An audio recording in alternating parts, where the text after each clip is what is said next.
What's going on, everybody? It's Delmer and welcome back to my channel. So in today's video, we're going to be taking a look at the new Unity multiplayer solution. This is going to be available in versions 2020 and also 2021. I'm also going to show you how to install it in version 2021 and also what you need to do in 2020. We're going to be looking at some of the components such as the network transform, also some of the properties in the network manager, basically how to install it, how to get it going. And I'm going to be dividing this video because there's going to be a lot of content that we're going to be doing for Unity multiplayer. So let's jump into my computer and start working on it. All right, guys, so let me show you what we're going to be doing today, which is to look at a demo that we're going to be building into two parts. This is going to be a multiplayer implementation. And a lot of us know that many games today get more engagement whenever we add multiplayer. And for obvious reasons is because we have, we're playing with people that we know. We are engaging with people that we don't know. So multiplayer is a feature that we really aim to have on most games today. So what I'm going to do is I'm going to show you how this demo works. So the first thing that I'll do is I'll go ahead and pull up the build here. And I'm going to have multiple windows open because we want to test multiplayer. So multiplayer has more sessions. So we're going to have a window here. I'll just add about 4 different player sessions so that we can test the functionality. And I'll put this one right over here. So the way this is going to work is this is what we're going to be building, right? So hopefully you get as excited as I'm getting by teaching this. And let me show you some of the parts. So this part right here, it's going to be where we start the server. So we can start either a server, we can start a host meaning that we have a server and a client. And a server is just a server itself. It just can't handle that. It won't create an actual client. And a client is just a client itself. So if we look at the left section, you're going to see that we have a logger. And this logger is so that we know what's happening between the server and the client. If we want to see some login information, we can do that. And we'll have that on every single one of these windows. And I also can see how many players we have in the game at all times. So what I'm going to do is the one on the top left is going to be the host. So if I click on the host, you're going to see that we have 1 player in the game. We also have a label here that says player 0. I also have little login information here saying the logger has been enabled. We are just connected. 0 means that this is player 0. And then that the host was started. So what I'm going to do on the right side, I'm going to start this one with the client. So we now have player 1 that joined us. I can also move player 1 if I wanted to. Let's just put him right here so it's not on that, next to the player 0. I can also move player 0, put it right here. I didn't add animations because I want to keep it as simple as I can. So what if we wanted to add another player, right? We can do a start client here. And now we have player 2 joining us. And what if I wanted to do the same thing here? We want to do player 3, which in our case is, is player 4.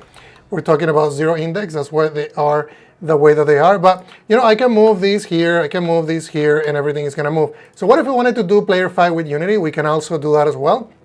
I can jump in and hit play. You're going to see that as soon as we do that and we hit start client, all different clients synchronize with Unity, pretty quickly. It's all obviously running locally.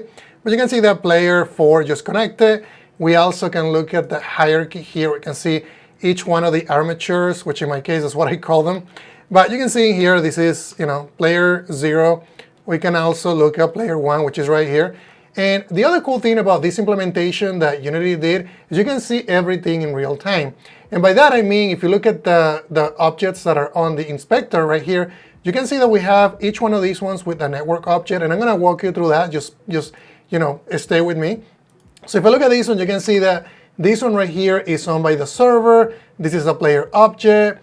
And it's not a local player. It has been expanded. So there's obviously a lot of properties for each one of these. If you look at the last one, this one says that I am the owner. So that means that the last player is the one that we joined. So we are fully, with control of that player. So we can see which players we own, which players we don't own, because these are players that, somebody else joined with. We shouldn't be able to touch them unless we do some things in Unity, which I'm gonna be teaching you. So the first thing that we're going to do is we're going to be looking at some of the requirements. So the requirements for Unity are going to be Unity 2021.x plus, meaning that any version of 2021, it's going to work with the multiplayer features. Or you can also use Unity 2020.3.x. So any version with 2020.3, it's going to work. So once you do that and you create a project, go ahead and go into Windows, then go into Package Manager. I'm going to click on this little symbol. If you're using Unity 2021, make sure that you do it the way that I'm about to show you. If you're using an older version, which is the 2020.3.x, make sure that you click on Git URL. So we're going to be using the app package by name. And then I'm going to go ahead and paste the package, which is com.unity.net game objects. Click on Add. Okay, so it looks like everything installed successfully. If you want to download some of the packages that Unity provides, you can click on Examples. And you can look at the Bootstrap or Client Network Transform. I'm also going to be including a couple of additional helpful repos that I will suggest you look at, which are the ones that I'm studying with. So let's go ahead and close out of this. So now what we're going to do is we're going to be basically adding what's called a network manager. It's going to be basically the boss, the traffic cop of everything that happens within the network. So I'm going to go ahead and click on Create Empty, and this is going to be Network Manager. And you can put it anywhere you want. I'm just going to put it, go ahead right here, and then click on a component. We're also going to be searching for Network Manager. Once you do that, this is going to be, there's a lot of stuff in here that I haven't experimented with, but we're going to be covering some of it. Once you do that, it's going to be adding the Network Manager. We're going to have basically tell the system, the Network Manager, what's going to be our player. So I'm going to go ahead and drag and draw our player, which is, if I look at the player, let me go ahead and show you that really quick here. And we look at the 2D. This is basically from the started assets. I just added an overlay, which is using TextMesh Pro. And that's basically everything that I did on this project. I'm also going to be including this in GitHub so you guys can download it and test it out. But just bear with me because we're going to be going through some important parts. So once you add the player prefab, click on the plus symbol here. We're also going to be adding the player amateur network. So when you look at the initial demonstration that I showed you where we have multiple sessions, the way that it works is when each client was connecting, there's a network, basically a spanner that is running behind the scenes. I think it's called the Spanner Manager, that basically just, as soon as it sees the network prefabs, it's going to know that for each client, it needs to instantiate this player amateur network. So this could be any type of player that you have. So once you have those two set, the next thing to do is select the transport. You can use your custom transport.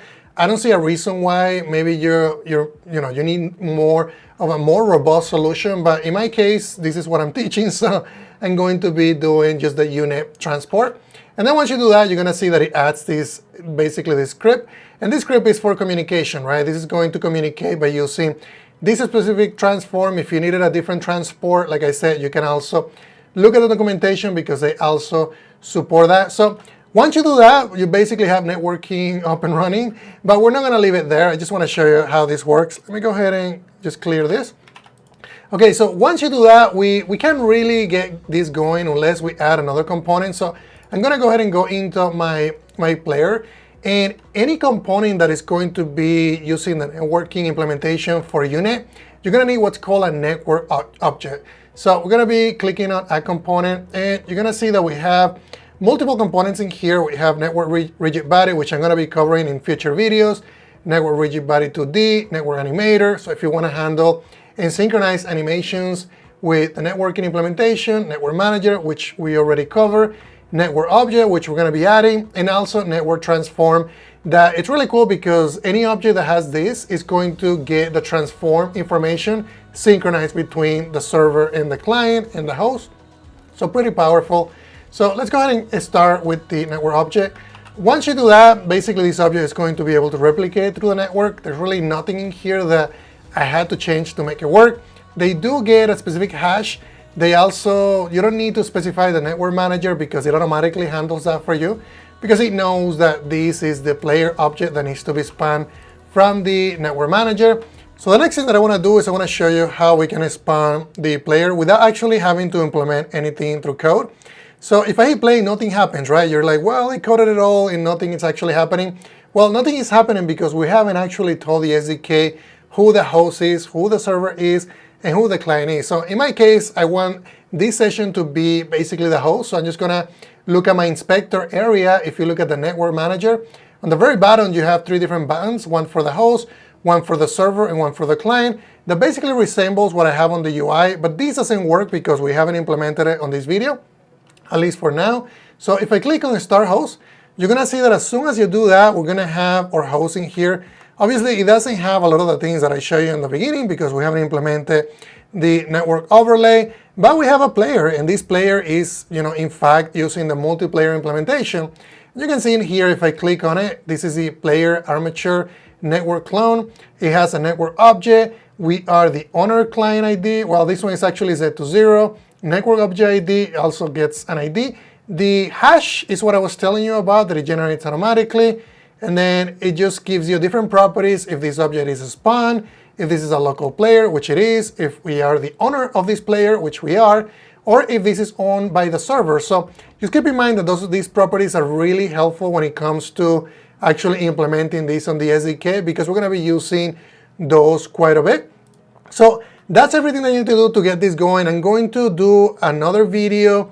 Make sure that you stay tuned, because that next video is going to implement the host, the server, the client. I'm also going to show you how to implement basically the overlay that we saw at the beginning of the video. So if I go back into the scene, we're going to be populating this overlay based on a variable that we're going to be creating that is going to be actually a network variable. That network variable is going to be replicated through all the clients. We're going to be able to see basically everybody's player name. And we're also going to be able to move the player. So stay tuned for that video. Make sure that you watch it, because it's going to teach you a lot more functionality available in the multiplayer implementation with Unity. So that's everything. Thank you very much, guys.